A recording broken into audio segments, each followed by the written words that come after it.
What's going on, you guys? Pokemaster Kenny here, and today I'm going to be profiling another Astral Radiance deck. A lot of you have been asking me on Twitter, hey Kenny, what do you got brewing in your little deck profiles? Well, here's another spicy one. Of course, we did look at two different Palkia V-Star lists the last time, so why don't you go check that deck out? Why don't you go drop a like, and while you're at it, you know what? If you want to see more content, leave a comment and slap that subscribe button, guys. Helps me, makes me happy, it'll make you happy, and potentially even win a tournament one of these days. So, one of the decks that I absolutely love moving forward is this Turbo Zarude V deck. I saw a lot of people kind of test it with Arceus, people just kind of take a less aggressive approach with like Flapple and Cricketune. No.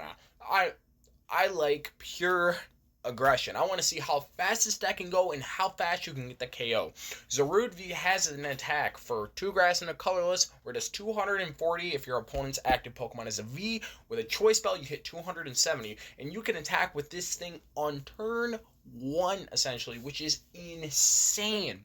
You're just able to go Gardenia's Vigor, or I think it's Vigor, because like green, vines, whatever. You draw 2 cards, and then you attach up to 2 grass energy cards from your hand on one of your bench Pokemon, which is just really good for accelerating. It accelerates to 2, and all you have to do is attach 1, and boom, turn 1 240. What is not to like about that? Of course, to combat that, we do play 4 copies of Mew from Celebration, because this is a turbo deck. So we don't really play B-Barrel. We don't play really a ton of Crobat. We do play a Crobat, but Mew is a perfect rendition in this, or inclusion in the deck, because you're just able to look at the top 6 cards of your deck and take an item card. That item card could be a Pokegear to dig faster for the Gardenias. It could grab a trekking shoe so that you're able to just dig a little farther, or even a scoop up net to pick up the Mew to even get the combo going.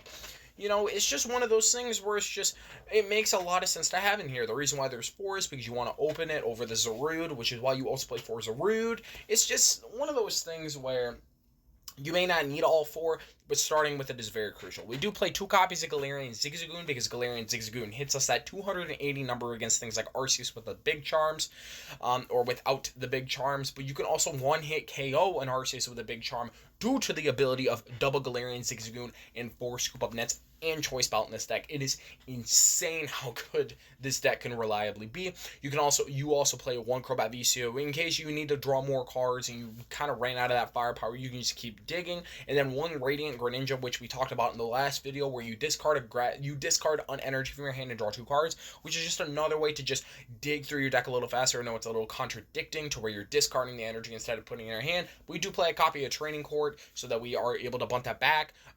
You could even play 2 Training Court, but I think the 1 is fine for now in our turbo deck. The only supporter cards we're playing is Boss and Gardenias.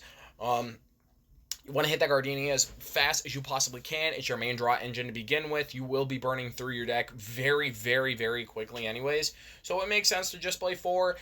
If along the lines, I feel like, because a lot of these decks are untested and they're just theoried. So if along the lines it becomes to where I actually feel like I need research, or I need like Roxanne or something, because it could come in handy.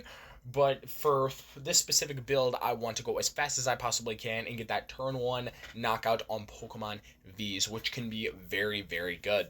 We play 4 Pokegear 3.0, which makes sense because you're playing Mew, so you're just able to dig further for your Gardenias. Looks at the top 7, takes a supporter card. 4 Quick Ball, easy. 4 Scoop Up Net to pick up your Zigzagoon, pick up your Mews. It's just a very, very good card to have in here. And then we play 4 copies of Trekking Shoes. You look at the top card of your deck, you may put that card into your hand or discard it and draw a card. So it's essentially either draw 2 or pitch 1 and draw 1.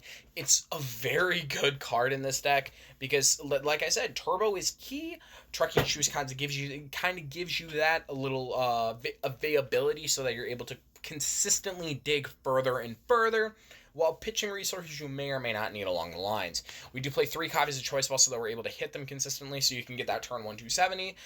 2 Energy Surge. I originally played 3 in here, but you know what? You do need a copy of Training Court or 2 so that you can play around not only Path to the Peak, because I don't think you struggle to Path to the Peak because you do have Mew, but it is a nice pivot to have outside of that, and so you can bounce energy from Radiant Greninja, and in case you have to like Quick Ball or Ultra Ball, you can just combo it with Gardenia's Vigor. Two air balloon, which is very good for anything that isn't Mew or even is Mew.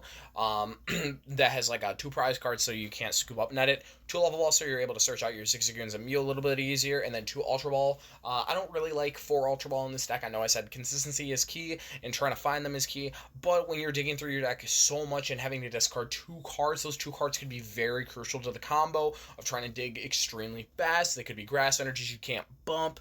Plus quick ball searches for everything anyways, and whatever level ball isn't searching, you're probably not getting that basic Pokemon anyways. 1 training cord, like I said, that so you can just combo off and bump a peak, and then 13 grass energies. Cards to consider would be Escape Rope over